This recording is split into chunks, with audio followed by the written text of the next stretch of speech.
I have a book here called The Power of Your Supermind by Vernon Howard. This is the book I bought probably 35 years ago.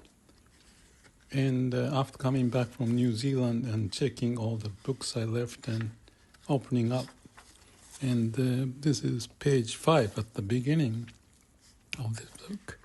And he's talking about you live in two worlds at the same time. And to me, that's very appealing. And I didn't know it was like this when I read this first time, because this two worlds that he's talking about is pretty much the same as what I call the two universes.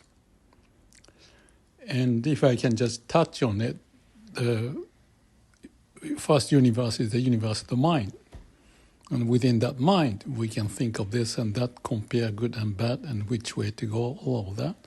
The other world, or the other universe, is the universe based upon or prevailing with the law of universe. And that's temme, order from heaven. How everything manifests is following the law of universe or the law of nature. That's the other universe. But typically we live in the mind universe without noticing much about the outer universe, or you call it the inner universe, because it's more into spiritual realm, which is connected to our mind and body, as I mentioned about the HBC, human body computer. Was that human body computer? No, human brain computer. Human brain computer by Nakayama. And there are two stimuli-response framework. One is the animal-like framework of whatever the stimuli comes, and the amoeba or the dog or whoever would make a decision to go to the right or left. So there's a process that is like animal without the mind involved much, or no mind for many of them. But since we are developing this, we have developed the mind using the words and logic. That's another information as a stimuli, and the output is what you think and what to do. That's the response. So those are the framework of the human brain computer I mentioned about. In Buddhism, they talk also about all the events and matters are empty. They talk about nothingness. It's the same notion that in our mind, we can talk about the event and how things happen, all of that. But all of that is kind of like a fake, in a way, or in your mind, not relating to the reality at hand at the moment. So if you see it that way, everything goes in your mind is kind of like a fake, or it is fake. But we believe that's not fake, and therefore we suffer. So in order to get over the suffering, we have to know the construct of our mind and how we can relate to the laws of universe, two universes, and how they may mesh together. So Vernon Howard, if you go back, and the expression of the two worlds is corresponding to those two universes I talked about. So he used the word inner world, thoughts, feelings, desire, insight, curiosity, and other psychological item is like my point of the animal-like place. That the thought, in the sense of the words and so forth, that's so much not much involved, but he is pointing that the inner world comes to first instead of the outer world, which is what goes in the mind, to come first.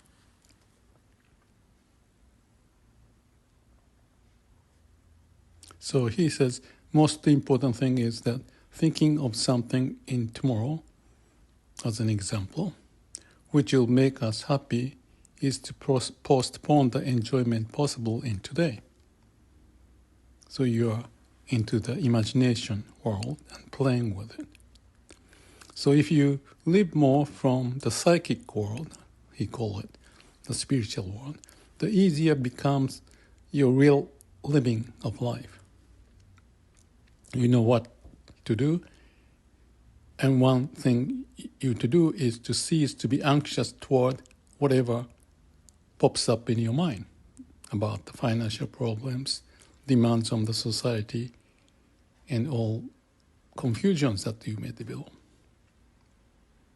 So no decisions are necessary when living from the high level of the supermind, pointing the X I mentioned about Nakayama's expression of the human brain computer. The X is the laws of the universe.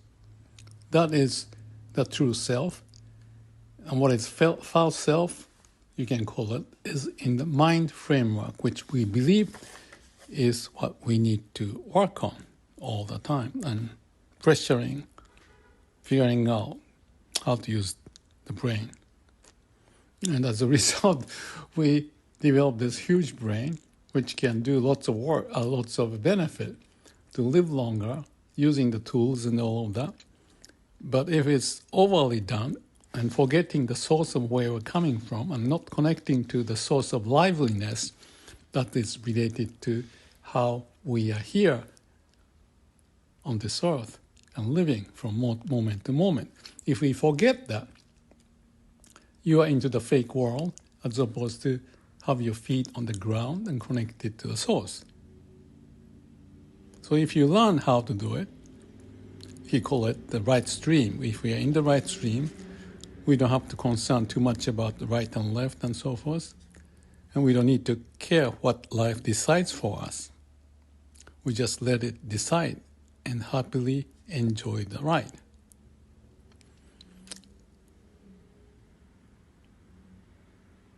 And he talks about the Daoism, that this idea of flowing along with life and not interfering with its natural process, that is a valuable contribution to Daoism.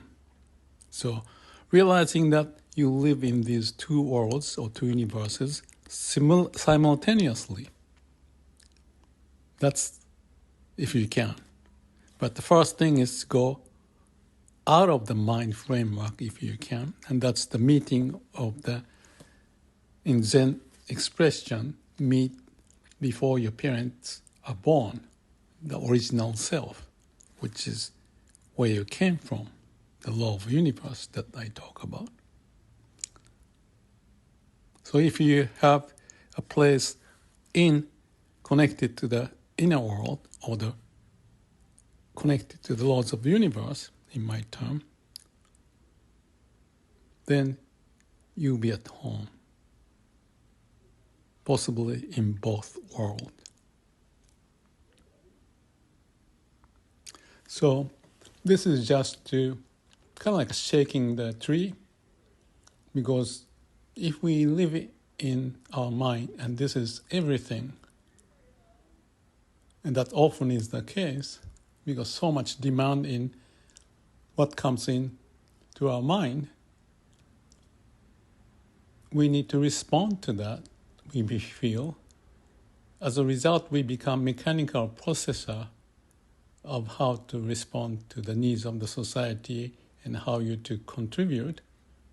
But if you emphasize that too much, even there are lots of benefit in doing it to help each other, but if that is the whole of the universe, then we are losing where we came from, the true self, or inner world, or connection to the laws of the universe, or infinite wisdom that may be available, that is manifesting in various forms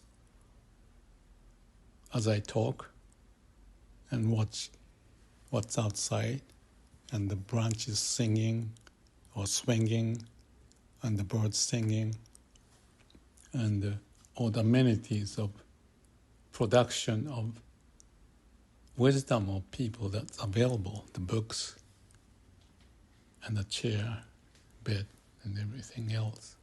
So we appreciate that, but also let's connect to the root of who we are. So, in summary, the words I used, two universes and the limitation of the mind, that is expressed in this book. And I'm just happy to reread this book after 35 years of my journey that I didn't relate to for such a long time.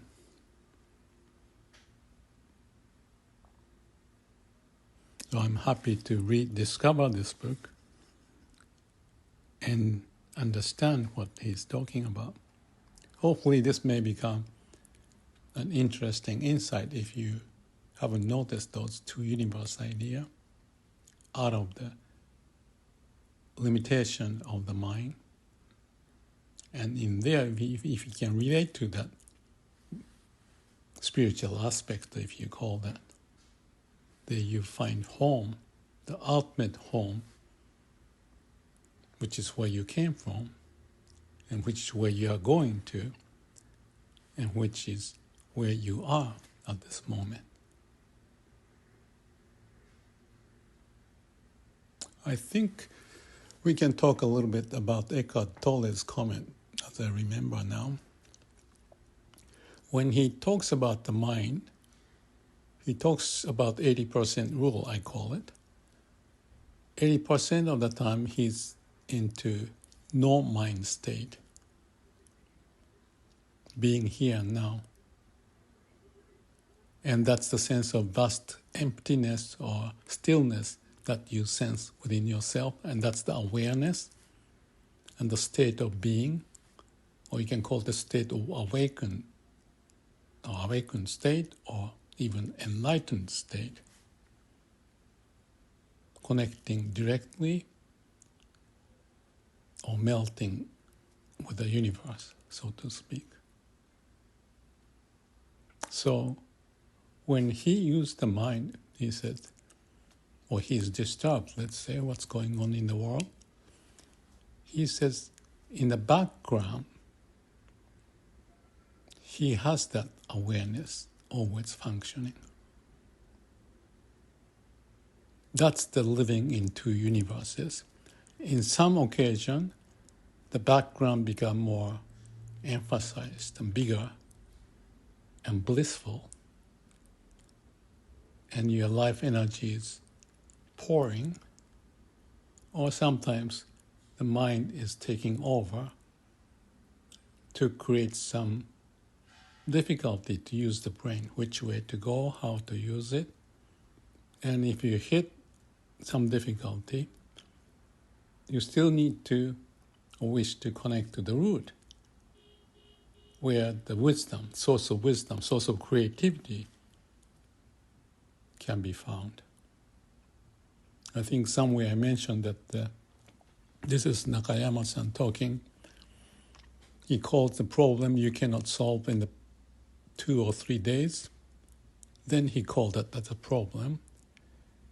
And how to solve it is just be with the problem, think all different directions until you cannot go anywhere. And after 2 or 3 days, the door may open. The point of this is related to Poincaré and Oka, the mathematicians' way of solving the problem, which is basically to use your brain but listen to your heart. If you use the brain and cannot go farther, just be still, then you find the emptying of your mind, and that's the state of being aware or awareness. And this self-organizing force would take over. That's how we are born. The laws of the universe that manifested in our birth. And that creative process going over the barrier, the law of entropy, if everything's left alone, things going to disorganize itself, but life is organizing. That energy, the force, can prevail to sort out the problem and find the wisdom or compassion. So that's a dynamic model of how those two universes are connected to each other, helping each other. Two worlds, two universe, HBC, that dynamic process, and swinging of one state to the other, or be able to live concurrently over these two universes. So there's no barrier in between. So that those are the kind of situation we can experiment or act upon to see how we can navigate our life. Thank you.